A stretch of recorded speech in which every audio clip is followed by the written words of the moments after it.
বিশ্বকবি নামে তোমায় সবাই মোরা চিনি। ভারত মাতার যোগ্য পুত্র সেটা সবাই জানে।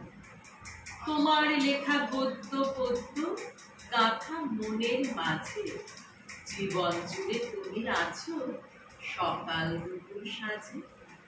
তোমার লেখা উপন্যাসে হাতি মোরা ডুবে, এমন সৃষ্টি পাই না খুঁজে আর তো কোথাও হবে। তোমার গানের কথাগুলি সদাই বাজে কানে, হাসি কান্না দুঃখে সুখে সদাই রহস্য। গীতাঞ্জলি সঞ্চয়িতা তোমার অমর সৃষ্টি, তাই তো তোমায় প্রণাম জানাই মনের ভক্তি ভরে। তুমি ছিলে, তুমি আছো মোদের হৃদয়ে জুড়ে।